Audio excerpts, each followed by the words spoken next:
Hey guys, I just want to let you know, I appreciate you guys stopping by and doing what you do. I appreciate all the support, and I don't ever want to seem unappreciative. We're at 420 subscribers, so I'm gonna crack a cold one to that with you guys. I'm kidding, it's Mountain Dew, but gotta have something to drink and wet my palate. I'm gonna try just having this on like some lo-fi hip-hop guys and give you a narration about the game. See if you guys like this a bit more than me playing on ×2 speed with all the animations and sound, slapping together. It doesn't sound the best. Maybe you guys would enjoy some lo-fi, chilling with Big Bro, and I teach you guys how to rank up a little bit in TFT. So let's get this bread, alright?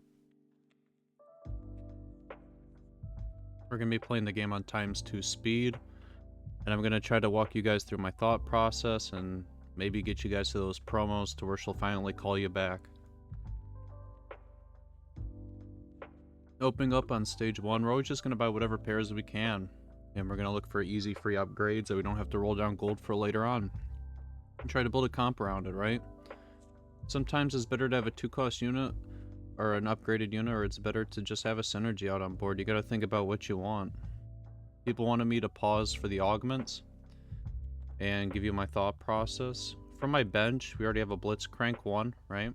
But we really don't have any tank items lined up on bench. Dynamic defenses, in my opinion, in this set. Blitzcrank is basically a 5-cost unit. You can tank indefinitely in the front line, especially with dynamic defenses. If he has the right tank items, he's basically all the front line you'll need for the whole early acts. You're not going to take Vi unless we had an underground opener. You usually want Sona or like a Kale on bench for this opener. So for you to take undergrounds. In this case, you already have Infinity Team, or you guys are going to make fun of me for butchering the name, but we're probably just going to take Hyperbolic Time Chamber. I want to try out some of the new augments, and this seems pretty cool. I think if you get a tier on him, he stacks like XP indefinitely, so we're going to try this one out.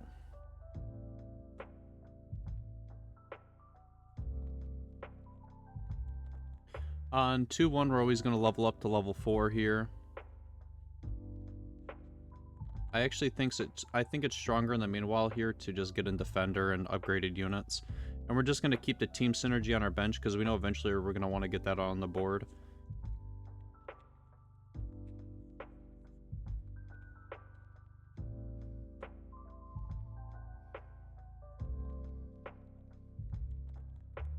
It does seem to be one of the cooler augments in the game, though. I'm really excited to try it out and see how well it does.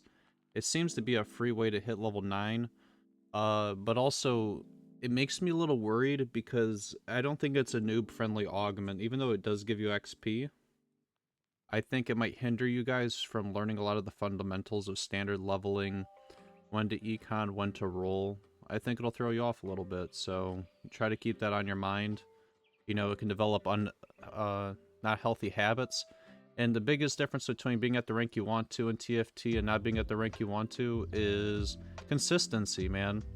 I have some people who stop by my stream, which I appreciate you guys doing. It'll be in the link in my description. Sometimes I'm just jamming out to music. I'm excited to see you. Poke and just say hi. But it throws off fundamentals that you really got to build up on. Even I felt it feels clunky. That's what I'd say this augment is. And this is an econ augment. It's not really a combat augment. So what you guys have to remember is, since we took this, you know, it's more of a support hero augment, we're going to want to have like a damaging augment later on in the game. Usually you want to have one econ augment of some sort, and then one damaging, you know, augment. So we're coming into the carousel here. We're looking for like Lucian items. Like if we could get a free Spear of Sojin or a blue buff. I've seen double tiers on these carousels. These are the things you're going to want to be looking forward to with this hero augment, I believe, so you can just start scaling infinite XP. I wasn't lucky enough to find it, so Gunblade. We're making universal items that we can transition out of later in the game. We're not going for Lucian 3. We're just gonna keep our gold interest high and looking to power level and outscale everybody this game with this augment. Our board's phenomenally strong. Out of the 5 units that we have, 3 of them are upgraded, even though we don't have synergies. And we're just new boot goofing. One cool synergy that not a lot of people know about, if you guys want to take one thing from this video, is if you have Defender in, and then you have Rammus with his bonus armor, he actually deals a whole lot more damage. Sorry about that for 1 second. I want to see if I can turn this down just a little bit for you guys. Sorry. And, yeah, having Rammus with Defender and basically gives just a ton of free damage with Defender. He scales off armor, and it's just one of those cool things. They took out Cho'Gath, and I feel like I was always a real big fan of threats, but I feel like they just completely ruined them this set, honestly. Bel'Veth feels like she hits like a wet napkin. I think they're gonna have to buff her. She feels like shit.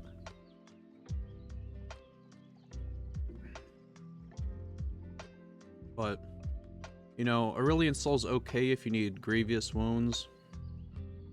But the rest of them feel bad. I feel like they replaced Cho'Gath with Morgana, and Morgana is just infinitely worse than Cho'Gath.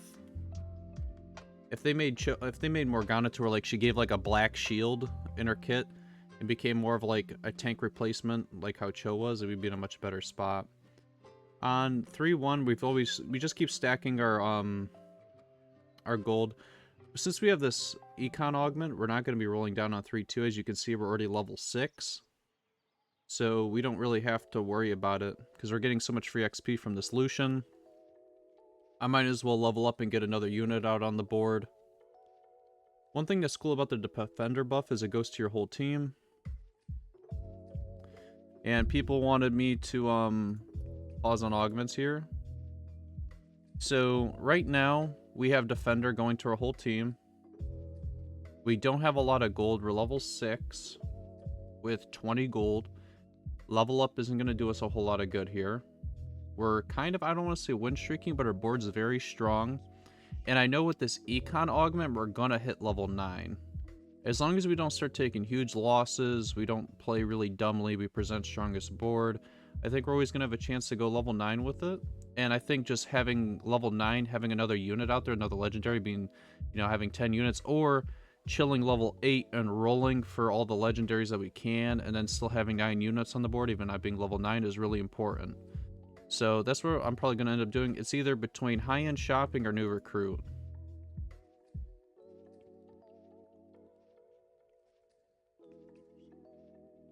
So we go with high-end shopping.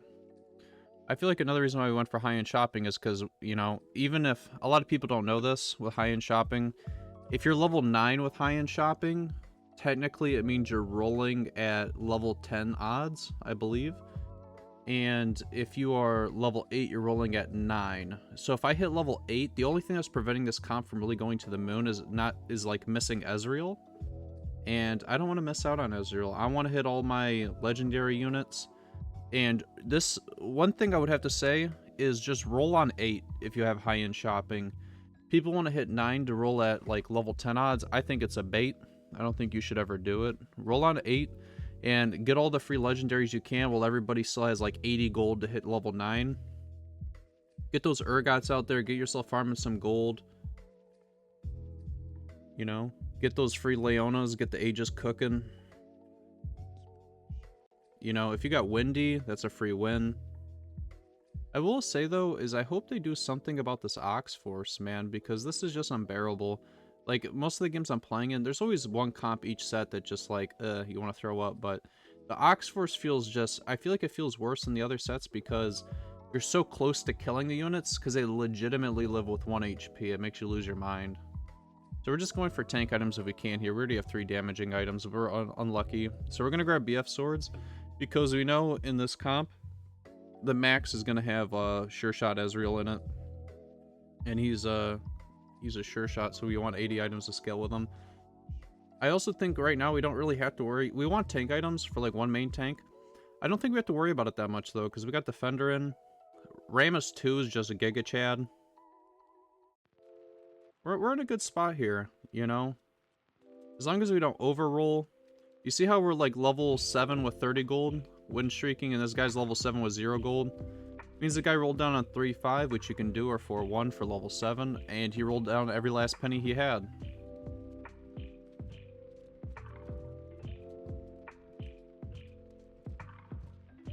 So we're in a good spot. We're at basically 80 health, level 70. We only got to get hit level 8 and start rolling down, so we want to keep our interest high. We don't want to be emotional. We want to play with our head. And we just want to have a good time, man. We don't stress too much, guys, about winning or losing games while you're playing them. Don't think, oh, this is my promo game. This is my promo game to Masters or something like that. Just play the game and have a good time. In the end of the day, the game's meant for fun.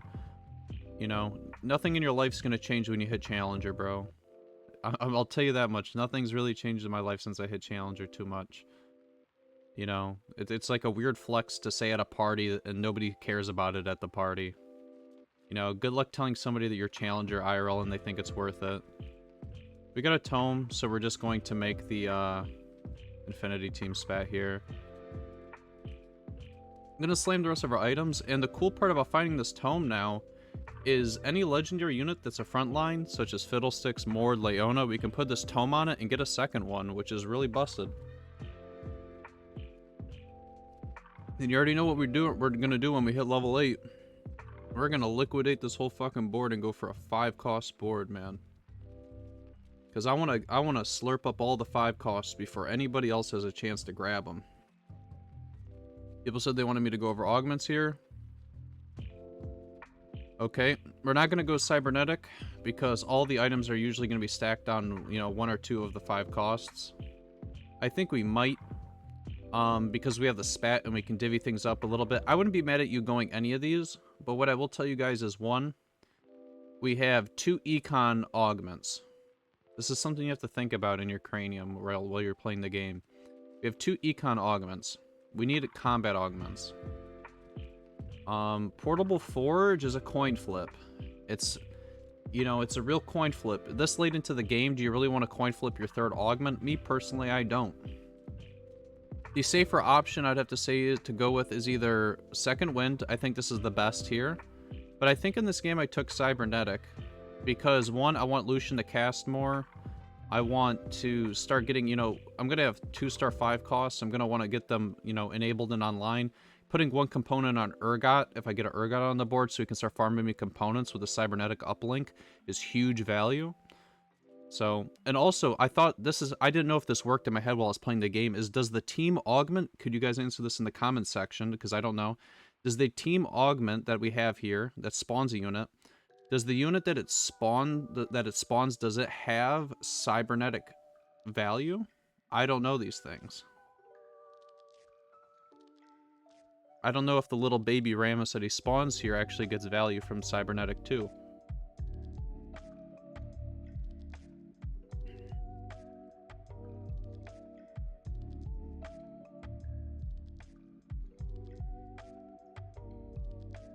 I think I'm just going to keep donkeying on 8. I really don't care. I just want to hit all the legendaries. Basically rolling on 9 right now. And I'm going to just slowly start selling my board and getting rid of these defenders. Looking for something a little bit better.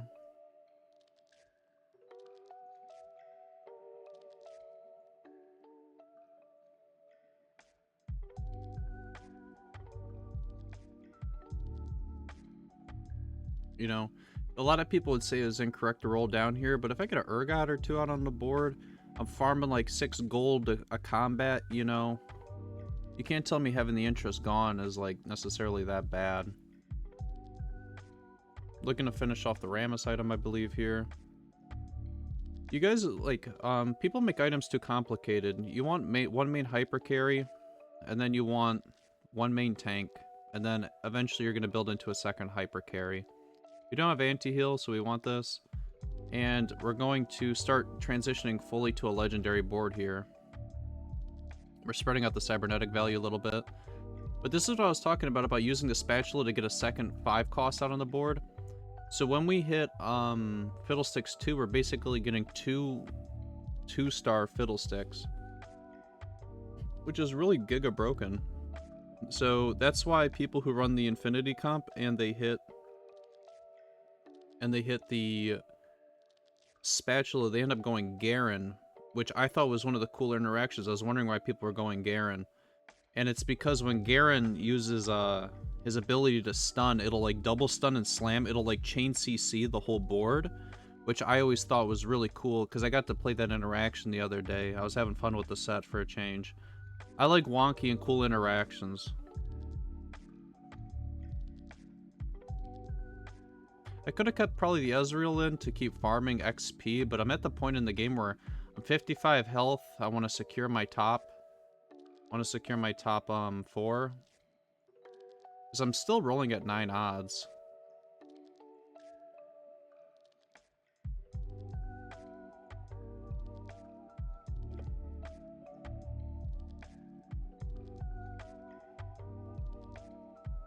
And I really wanted to hit the Ezreal 2.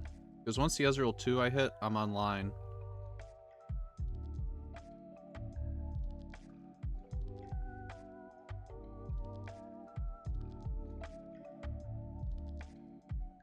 And a lot of people don't know this, which, I mean, they do, but it's not really talked about that much. I think Gigabyss items for actually Mordekaiser, or one of the Gigabyss items for like Mordekaiser and Fiddlesticks, is actually Bloodthirster. Every guide I see and everybody talks about it, it's like the same with Leona.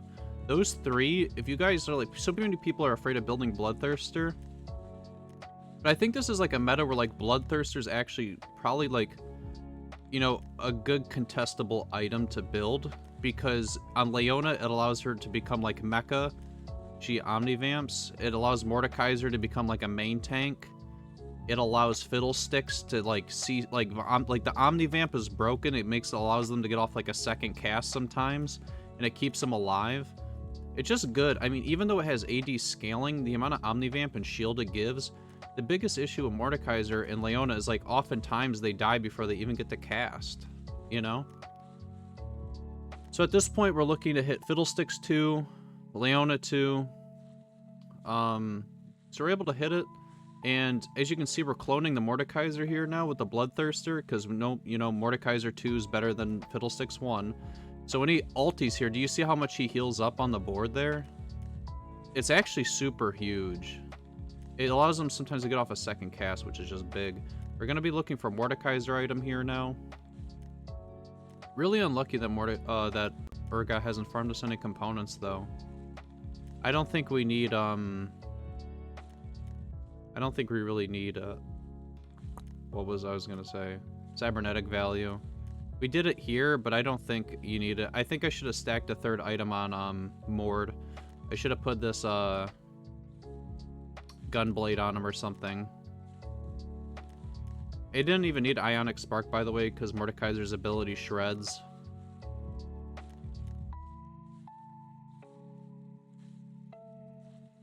And at this point, I either want to put in a second Mordekaiser 2 for the Fiddlesticks 1, or I want to hit this Fiddlesticks 2. I know I'm not going level 9 here ever. I mean, I could, but I don't know. I think I'm strong enough to just win as it is.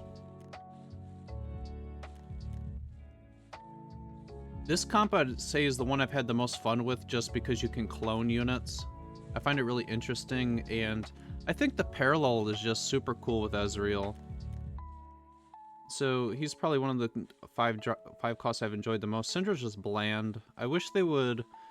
A few sets ago when they had like Singed as a 5 cost, Urgot as a 4 cost, stuff like that, it was so much more flashy and cool. I feel like, I know this is like a mid set, but I want them to bring back the 5 costs that just make you go wow, you know? Like you get it out on the board, bro, and you know, you feel like, I don't know, I don't want to say a god, but yeah. I feel like that's how this Fiddlesticks felt when he first came out. It's like when you hit Fiddlesticks 2, you just auto-won. I like the Urgot that's a 5 cost this set, but... Like, does that wave look as cool as like the Urgot did from a few sets ago where he's got like the chain belt and he's just mowing people down? The game just auto-plays itself at this point though for you guys, by the way, with my rationale. It's like, we're just looking either for Mordekaiser 2 or Fiddlesticks 2. We're not going 9. And the rest of the board is already legendary. So when people keep asking me all the time, like, what comp do I force? What do I go? You know, when do I know when to roll or like when to pivot and stuff like that? It's like, dude, quit stressing the small stuff. Start becoming more comfortable with having like 1-starred units on your board. Start feeling more comfortable with just transitioning out of like a shitty comp into like a full legendary comp. Start feeling comfortable, man, liquidating a whole board. That's why there's hotkeys. You guys could get good at using hotkeys to full sell, you know, rebuy. You know, level 7 roll downs looking for key units. Oh no, guys, we lost a combat. What are we gonna do? Thieves' Gloves here is a Gig Abyss. I don't know why he let me hit this. I know he wants the spat for his comp, but me getting like Thieves' Gloves on a 2-star 5 cost is just disgusting. And at this point, we hit it.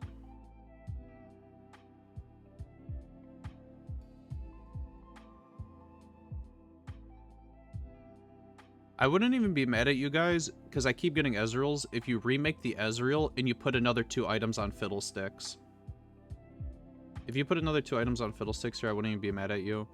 But guys, today's video was just kind of me talking and chilling. I hope you guys like this new format. I know I clicked out a little bit to adjust the music volume, but I explained my thought process. Let me know if you like the lo-fi better than just hearing the sped up game volume.